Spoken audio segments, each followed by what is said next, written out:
I think speaking up when necessary, sometimes speaking up can be uncomfortable, but it is necessary. So to show that you're an ally, and maybe speaking up when you feel that there is injustice or something has not been communicated correctly. I think that's really important.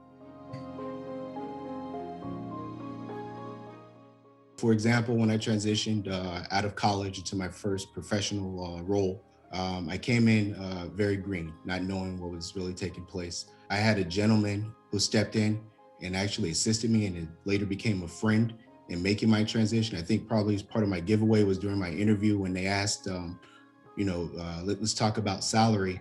And I just said that I was open with no follow-up. Through his allyship, I was able to kind of find a voice. But again, I didn't realize what had transpired till after the fact. I didn't realize at that point that I needed the ally. And I had been parking in disabled parking and walking into my office. And that was, somewhat close enough, but it still was a struggle for me. So every day when I would drive into work, I would start stressing about how am I going to drive, park there, get my stuff, walk to the office.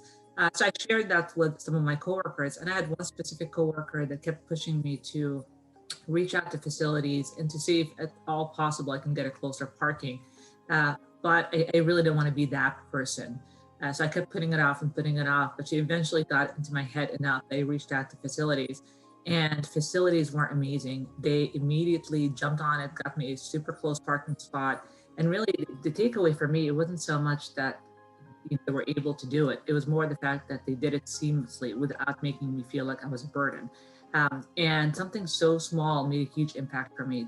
That stress was alleviated. I was able to, again, park close, go out to lunch if I needed to. It wasn't an aspect where I had to be concerned at all anymore. So that one thing really it showed me that it's okay to ask for things that are needed. And that doesn't make you, again, that person, so to speak. So. In recruiting, I would say that one of the most frequently asked questions we get from candidates is, what is the workplace culture like at Cubic? Because it really is important to prospective people that are thinking about joining the organization. For me, it's really important to emphasize that Cubic, besides all of the amazing technology that one of the company's top priorities is diversity, and whether that is gender diversity, whether that's cultural diversity, it really is a top priority for us, and prospective candidates really need to feel that they can be open and be themselves in the workplace, that they shouldn't be afraid or worried about that coming into potentially a new job. Early on, when I started my professional career, I remember I had taken up this new role at Adobe Systems up in the Bay Area. And I walked into a conference room. They were all sitting in this big conference room, mainly executives, and I was going to present on that day. And I didn't have a seat at the table, literally, when I walked in. And this person, who's probably very new to me at that point, walked outside the room, grabbed another chair, brought in, put it next to him. And he said, "Yeah, you can sit here." Later, I found out Daryl, who's a white, person, and then he was really making an extra effort for someone that had just joined the team, making sure that I had the seat at the table, and then supported me throughout the presentation, made sure that I was doing the right things. And not only stopped there, but throughout my career, continuously coached me, asked me if I would, do certain things for him that helped him in ways that we could succeed as a team. And also, continued to guide me after my career from there on.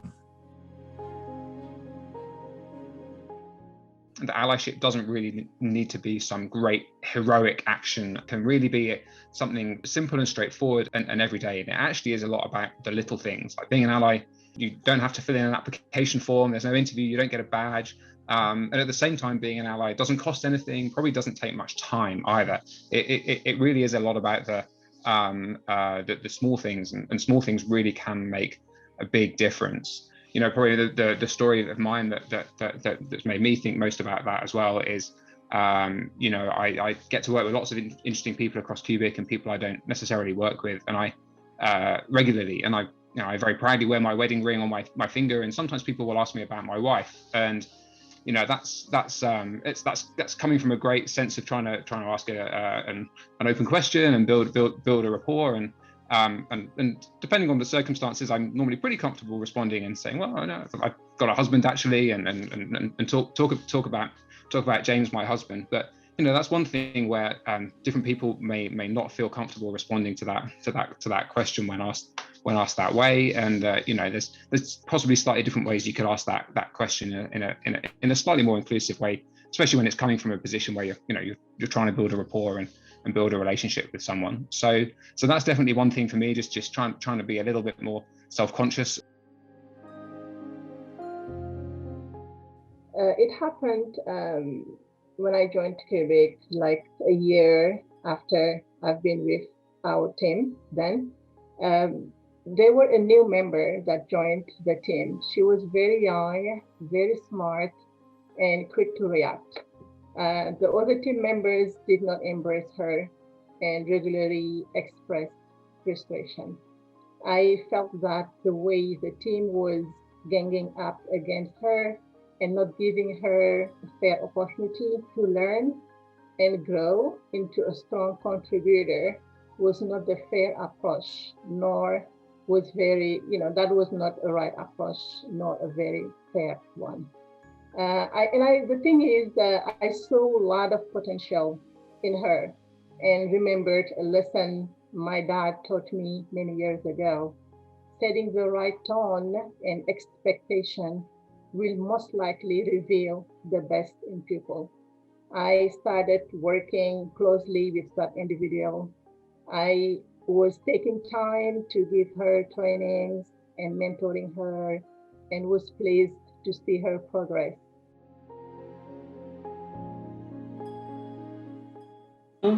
I would like to share an experience as a HR. So it was in 2010, an employee walked up to me and asked me a question.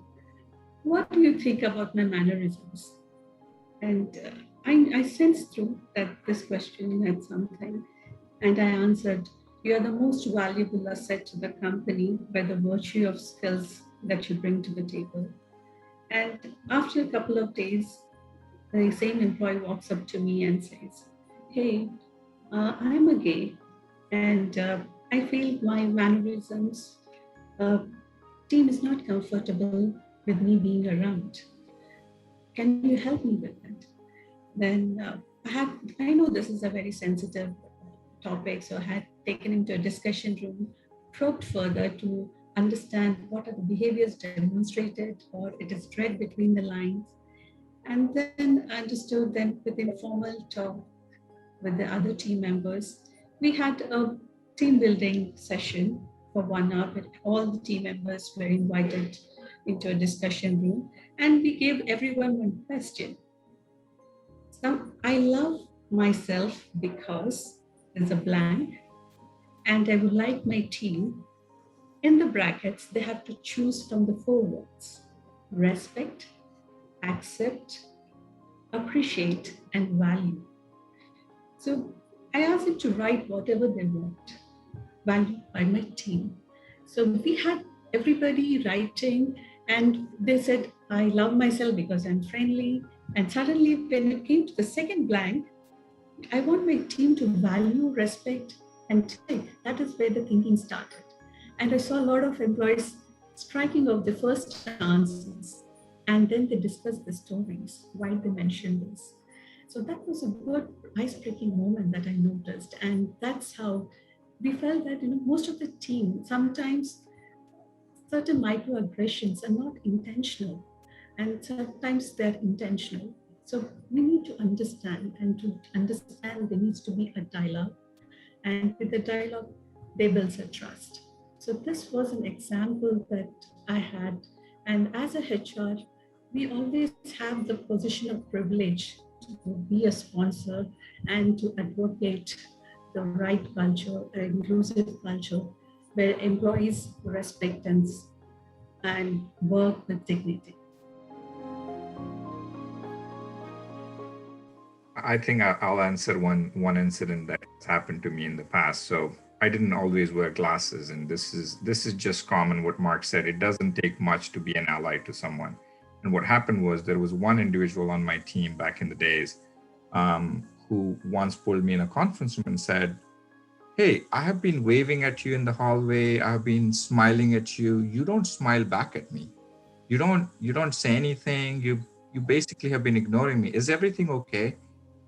And the only thing that wasn't okay was my prescription, my eyeglasses. I needed eyeglasses, and that had such a deep impact. So just when you remember, and what Mark said earlier, it's really difficult to undo something that you even did maybe not consciously. You subconsciously, you ignored something because of you're busy thinking about something. But it's so important for us to all remember that it's, again, a village that depends on each other and makes us successful. So what I said is, I'm not sure. I just couldn't see you waving at me. And again, in that context, it gave me early on a good lesson of how important it is to remember always that we are connected to each other in a million different ways, and how we can make a huge impact on each other's life just by not smiling at someone because you were thinking about something. So I think it's a small thing on checking on your colleagues, just saying hi and all those things, but more connecting with each other is important. And there is really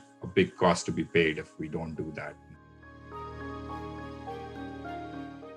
For me, it's empowerment. I mean, that's just having an ally and being an ally really releases the sense of it's okay to be fully who you are.